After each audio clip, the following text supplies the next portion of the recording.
Day 2 with Maurice Williams. Coming up next on Carolina People.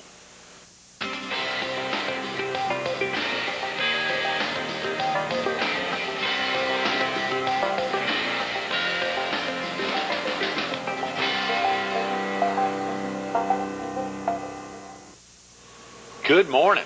Welcome to Carolina People. This morning we're at the Fox 43 studio.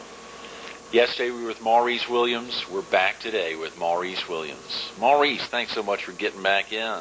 My pleasure. Staying in back-to-back days. I know you want to get back to Charlotte sometime. My pleasure. This is really a treat. Sure. And of course, yesterday we wrapped up on you and the guys just getting into the professional arena with the tours of all the colleges, starting there at USC after winning that talent contest at Lancaster High, and the guys seeing you there in the audience. How did your family back there in Lancaster feel about you now getting into the professional arena and going to be gone all the time? Well, when we first started, they felt good about it. Mm-hmm. Mother did, and of course my aunt did. Mm-hmm. I had first-hand approval from my family, right. Mother and my aunt, and of course Uncle Coy. Mm-hmm. He was driving us around some of these jobs because I didn't have any license. I couldn't drive no car. But he would do it for us. He would take us to a lot of the jobs. And then later on, my brother-in-law, Frank Harris, became my manager. Mm-hmm. And he was driving us around, Mm-hmm. And so the family felt real good about it. They encouraged me. This is why I stayed in it, because I had the backing of my family. Speaking of a drive, I think it was about a year, it was last year when we were together in Florence, that we talked about a drive that somebody couldn't make. They couldn't leave Lancaster to head to perform or originally record a song. What was that story, Maurice? That was William Massey. Yes, that's and right. When we were going to Nashville in 56.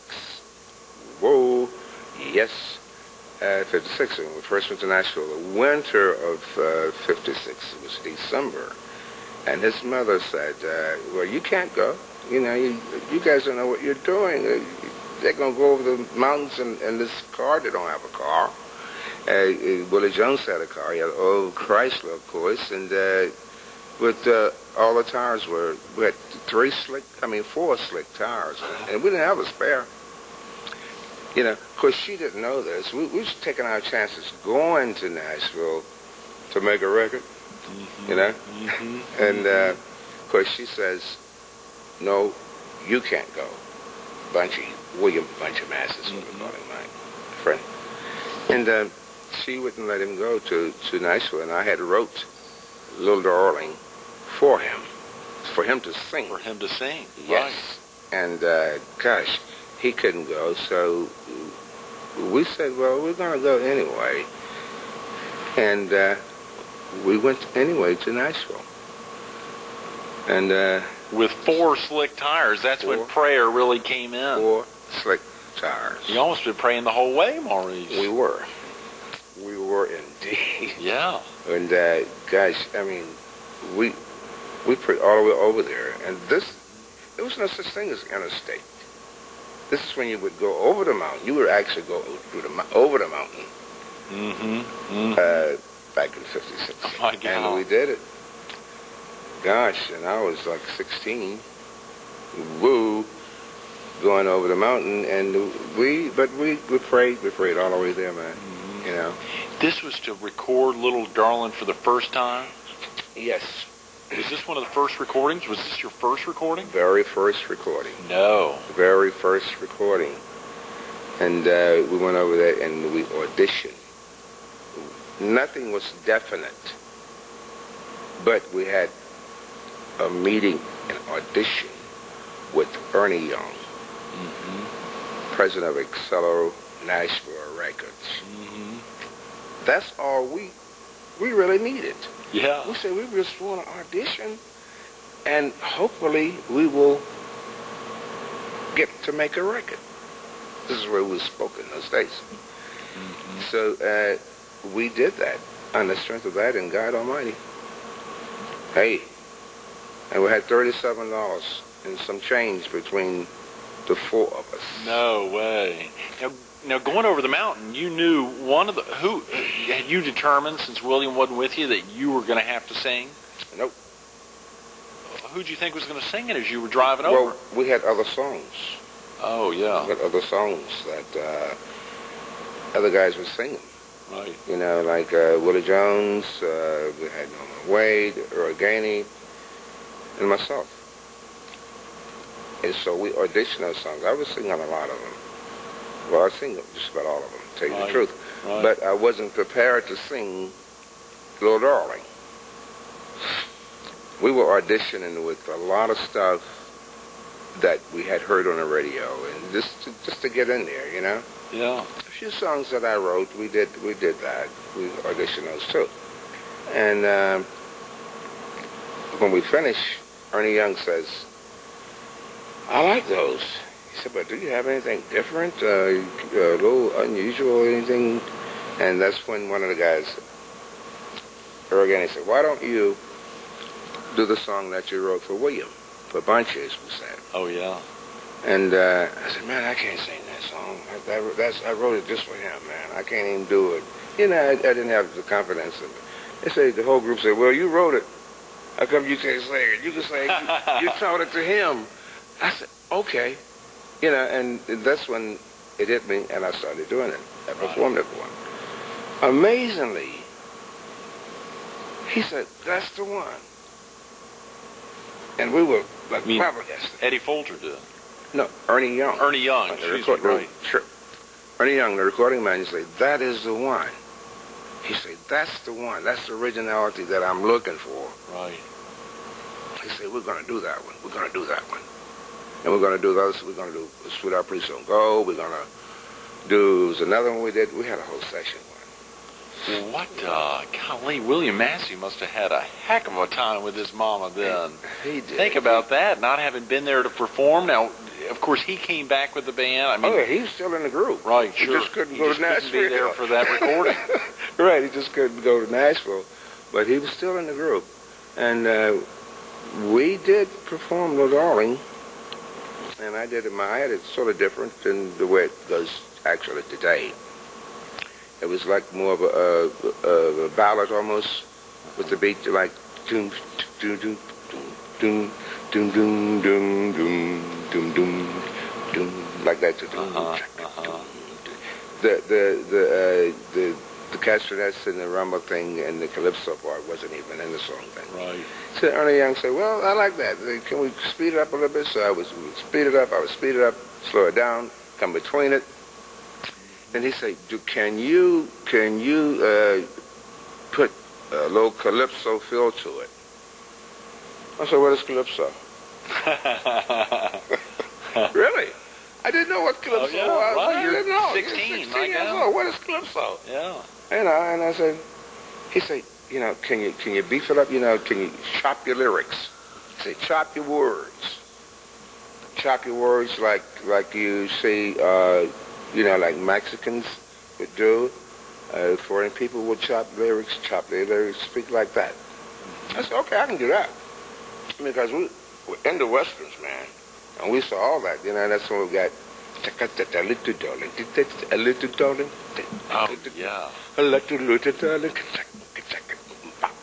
So when he said, "Let's change it up and do that," that's when he said, "Well, let me put the castanets on the beginning, and you got it." So, well, when we did that, and it was, and Mike Basson came in with the beat on the drums.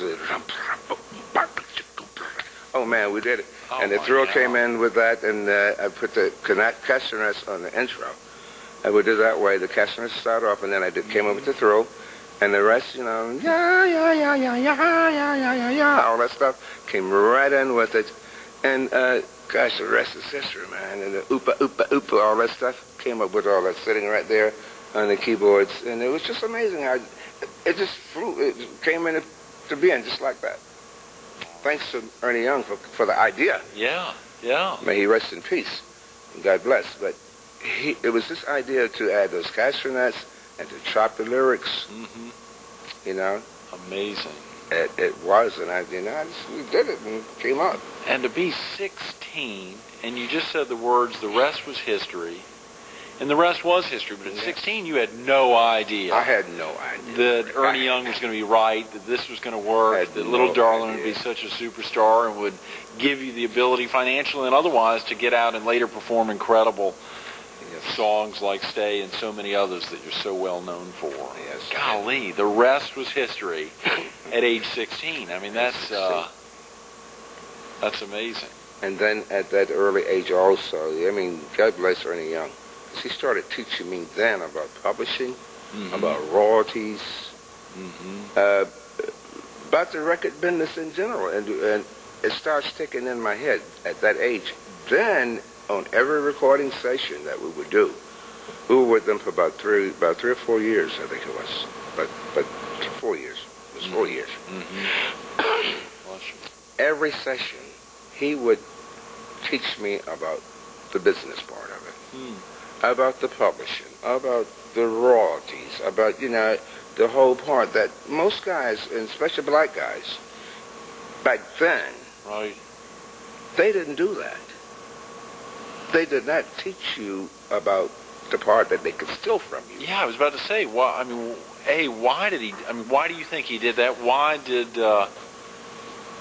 because you just used the word steal. I mean, they could have taken advantage of so many performers, black or white. He didn't. He was a religious man. He believed in the right thing. And this made it just click, fell right into place. Fell right into place. He believed, we talked about Jesus, we talked about churches, and he was also teaching me about the publishing end of it. Right. The only thing I can look back and contribute it to, God was working. He moved right in there. Instead of a man taking the song and saying, sign on this piece of paper here, and you can make a record. He didn't do that. He started teaching me about that piece of paper. Thank God I learned. Maurice, and the other guys in the band, did they perceive you as more or less, now were y'all still known as the Royal Charms then, or did y'all change your name? He changed the name. He changed the name? Yeah, for the label. That was to the Gladiolas. Gladiolas. He was into flowers. He liked flowers, and marigolds and all that. This is a man, he just liked flowers. Yeah. He wasn't gay or nothing. But it wasn't. But he just liked flowers, and we went right into it. Changed the name. He said, "What about that?" I said, "Cool." Yeah. It doesn't matter what you call us. We're gonna perform. We're gonna do this thing. Right. And man, gosh, he said, Gladiolas. He said, because I'm changing the name because the fact that it's enough 5 Royals, Charms, Otis Williams and the Charms. I hadn't thought about that, I said, you're exactly right. So he changed the name to the Gladiolas. And we said, that's cool, man. And gosh, it went on. And like I said before, the rest is history. Very definitely. It hit in there, man. His idea worked. And he started playing Little Darling. He started playing that January. Radio. And gosh, he set me up as a songwriter.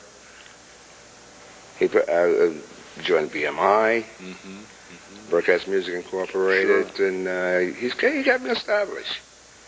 So it's amazing as a 16-year-old or 17 or even any of those teenage years that he would have been that dedicated to making sure things worked out well for you in the future. Yes. Knowing what royalties are, and that's a special man. Obviously, you think about Ann Inez and your Uncle Coy, but someone like that who are able to kind of take the baton from them and enable you to pass the baton on later in life to someone else. That's exactly right. Very special. That's exactly right. And the encouragement came from my family, but we didn't know the business part of show business like most guys don't know today. And there's a lot to it. Oh yeah, an awful lot. I started learning that at the age, so that's one beautiful blessing that I'm always thankful for. Very definitely. To learn these things. Because Greg, the bottom line is, he could have said, well, in order to make this record, sign right here, and you can make the record. Sure. You could have been signing the song away. you know. Oh, yeah. All my rights away, I could have been signing that, you know. And to think it was, that's right, and to think the great thing, even though Little Darlin's such an incredible performer, to think it was a little more than 3 years later, that one that you're probably as well known for as anything, Stay, to have had some of that, the underpinnings that Ernie had provided, so you could know how to protect yourself with Stay. Definitely. And were you all still the Gladiolas then? No, when we stopped recording with Excello, and when we left the company, he said, well, you know, you can't use the name that I put my signature on.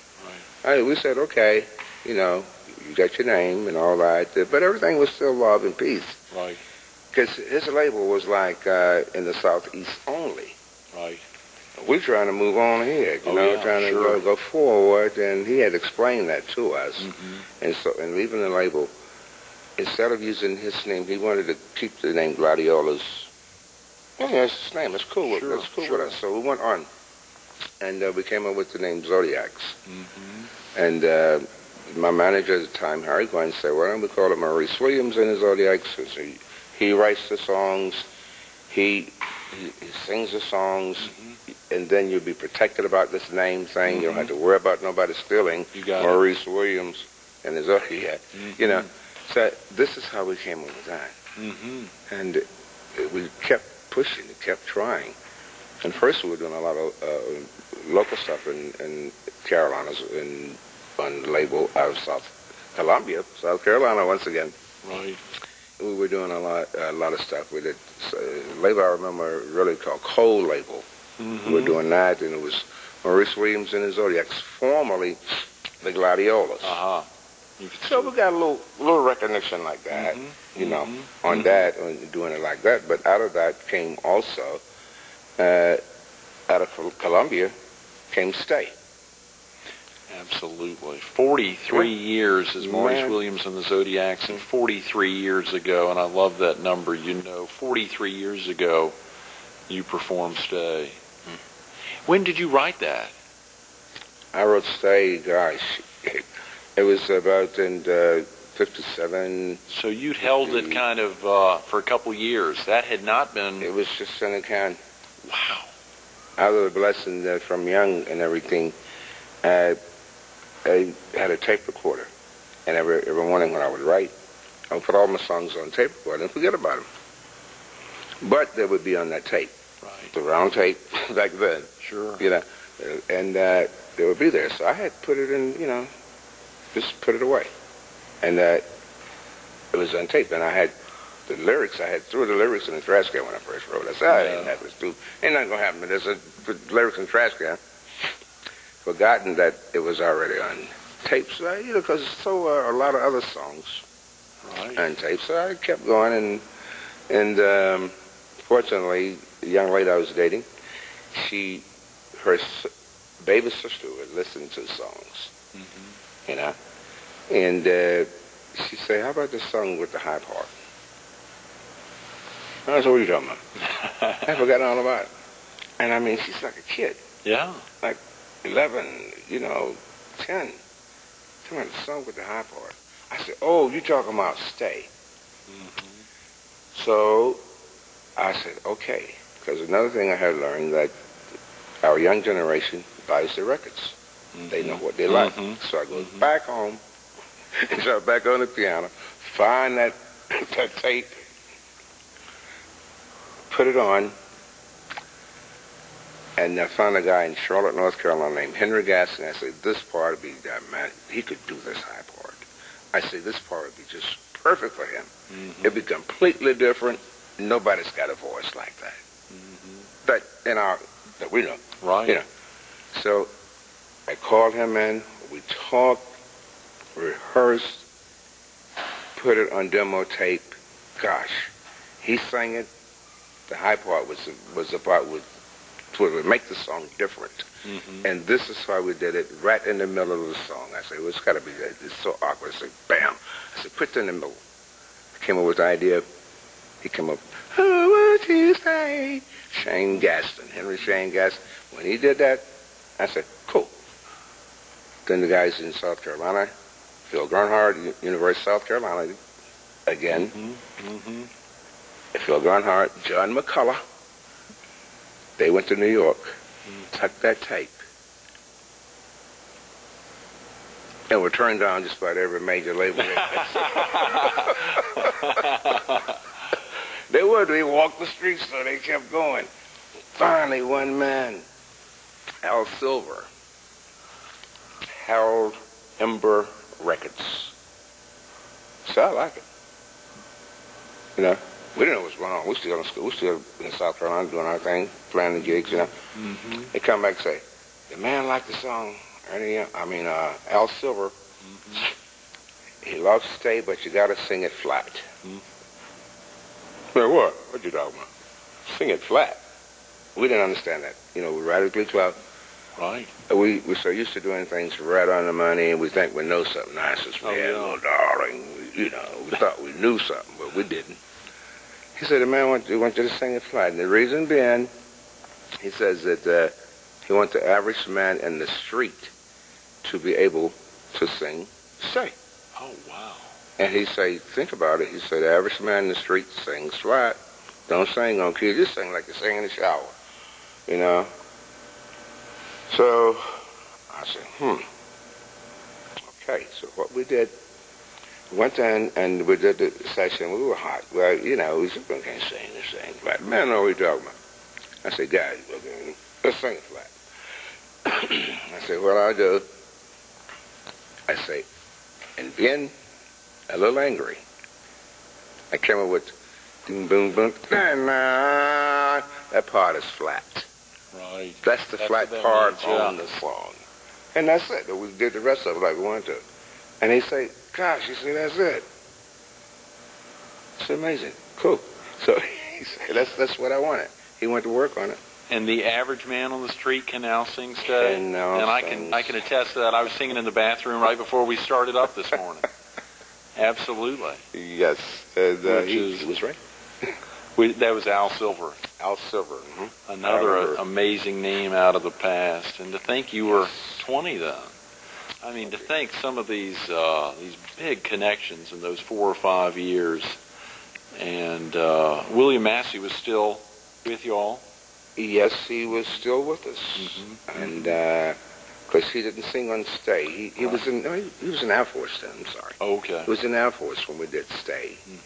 And he did some of the album of Stay. He would come home and then he would sing on the album when we was recording the Stay album. But he wasn't on the actual recording of Stay. Are any of the original musicians still with you? Yes. Really? Calvin McKinney. He and I are the only 2 originals that still out there doing it. Yes. Now, is he a Lancaster one, or was he, is that someone from even back at the...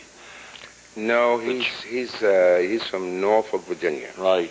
So he is from Maurice Williams and the Zodiacs. Zodiacs, right. Yes. He got in the group, I think it was 58, I believe. Yeah. That's when I met him. He plays saxophone. Right. And he's our musical director now. How exciting. Where's he living? Is he close by? Yeah, he lives in Charlotte. Great. He's in Charlotte. Good to have both of you all there. Yes, definitely. What's touring like? We've just got a couple of minutes, Maurice. What's touring like now? You're really able to pick and choose. Yes, it's just wonderful. I tell the guys, I say, you know, the group that we have now, I say, these are the gravy days. These are the gravy days. I say, we paid a lot of dues. Calvin and myself. He was there, the Apollo days, all this stuff. We were there. I say, today we sort of pick our jobs that we want to go do. And most of them are great. Like, we love to do the jobs that, the open jobs, the concerts in the summertime. Right. You know, that is before, where the whole family can come. Outdoor concerts in the summer. We love that. And then the kids are there dancing and amazing singing Stay. I say, man, so we love that. And that's fun. That's fun work. And, you know, it goes on. They were good. Were there any moments, Maurice, when you had second thoughts as your career as a musician? The only time I had second thoughts was when Little Darling was a hit. And I don't know why.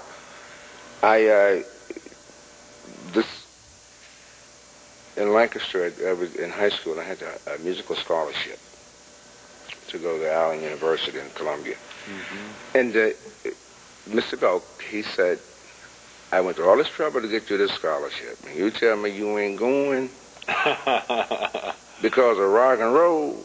He said it ain't gonna last. And he was highly disappointed that he had worked hard to get me the scholarship, and I wasn't that smart, no way. Musically I was, but that was, the books. He had worked hard to get me this musical scholarship, and he said, rock and roll ain't gonna last, man. He said, you're gonna come back crawling. He said, get out my office. I thought about it. Mm-hmm. And then I was more determined to make it than ever. Oh, yeah. I said, boy, we gotta do it. So I didn't go. And then Mother said, and my sisters and mine, they said, well, you can go to school later if you want to, if that's what you really want to do. Mm-hmm. The scholarship's not going nowhere. You can do that. Mm-hmm. So we went to Los Angeles on tour, and we never did look back. Thank God for that. Thank God. Yes, yeah. Man, because it could have been different.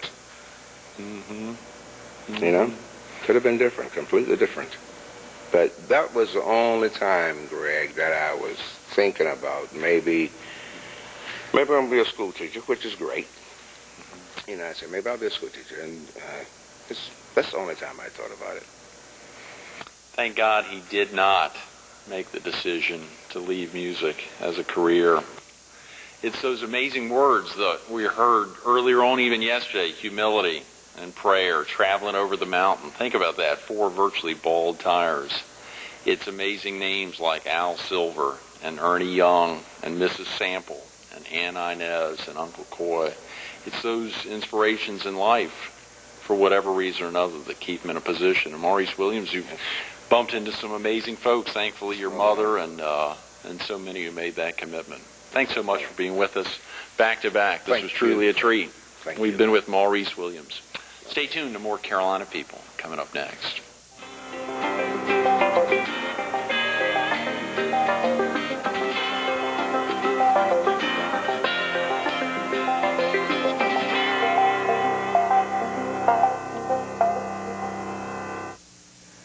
We want to thank Maurice Williams for making yesterday and today's Carolina People so memorable.